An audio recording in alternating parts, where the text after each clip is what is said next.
आज हम कक्षा 9 की चैप्टर 7 त्रिभुज एनसीईआरटी की एक समस्या हल करते हैं। क्वेश्चन है, चतुर्भुज ACBD में AC बराबर AD और AB कोण A को समद्विभाजित करता है।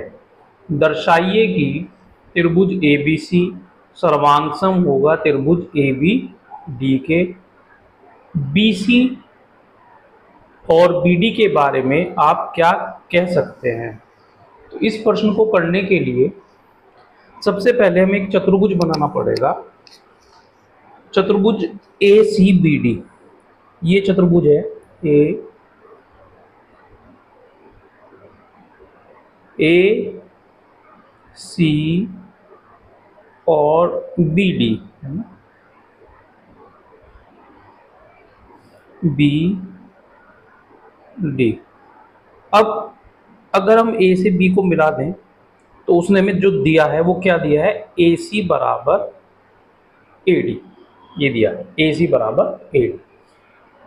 और हमें दिखाना है त्रिभुज ABC सर्वांगसम त्रिभुज ABD के। तो हम क्या करेंगे, त्रिभुज ABC तथा त्रिभुज AABD में सर्वांग समता के लिए दिया है AC बराबर AD, ये दिया है। दूसरी चीज हम देख रहे हैं कि AB दोनों त्रिभुज में पड़ती है, AB बराबर AB, यानी ये उभयनिष्ठ है।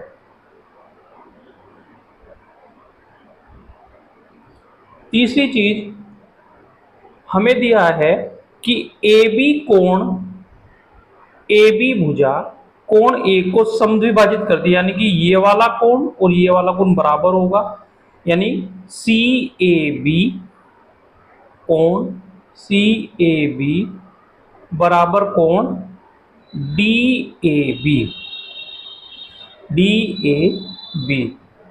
चूंकि AB कोण A का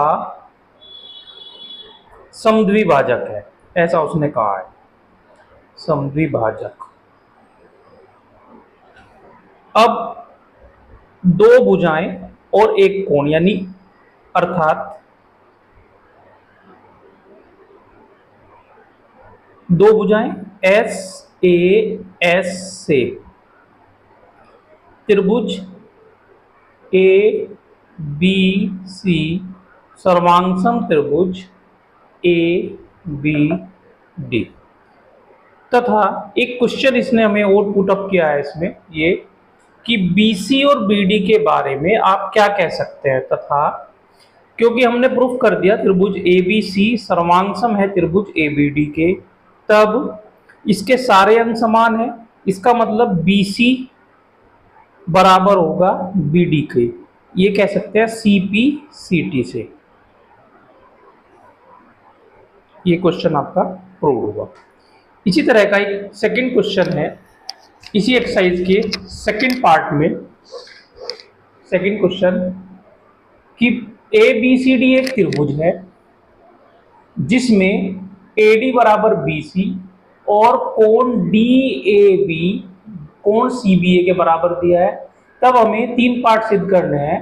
त्रिभुज ABD, यहां देखो त्रिभुज ABD, ये त्रिभुज सर्वांगसम दिखाना है BAC के। तथा दूसरी चीज हमें प्रूव करनी है कि BD और AC बराबर है, और तीसरी चीज प्रूव करनी है कोण ABD बराबर कोण BAC। तो सबसे पहले हम त्रिभुज लेते हैं।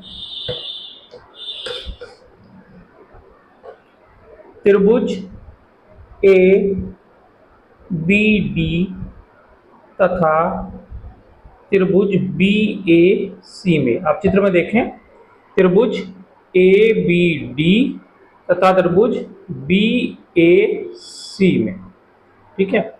अब इसमें हमें दिया है AD बराबर BC, ए डी बराबर बी सी, यानी कि त्रिभुज की एक भुजा ये और ये हमें बराबर दिया।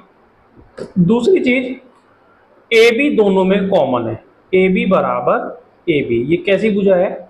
उभयनिष्ठ। तीसरा हमें कोण डी ए बी, ये कोण डी ए बी बराबर दिया है कोण सी बी ए, यानी कि ये कोण, ये दो कोण दिए सी बी ए, ये बराबर दिए। तब एस ए एस से, नियम से त्रिभुज ए बी डी सर्वांगसम त्रिभुज बी ए सी। पहला पार्ट हमारा सिद्ध हो गया। सेकंड पार्ट में हमें दिखाना है बी डी बराबर ए सी, बी डी, तब सीपीसीटी से क्या हो गया? बी डी बराबर ए सी, क्योंकि सारे पार्ट बराबर होंगे, क्योंकि कॉन्ग्रुएंट यानी कि सर्वांगसम हो गया, तो बी डी बराबर ए सी। इसी तरह तीसरा पार्ट भी हम सीपीसीटी से लिख सकते हैं। तीसरे पार्ट में कोण ए बी डी बराबर कोण बी ए सी दिखाना है, तो कोण ए बी डी बराबर कोण बी ए सी, ये भी बाई सीपीसीटी प्रूव।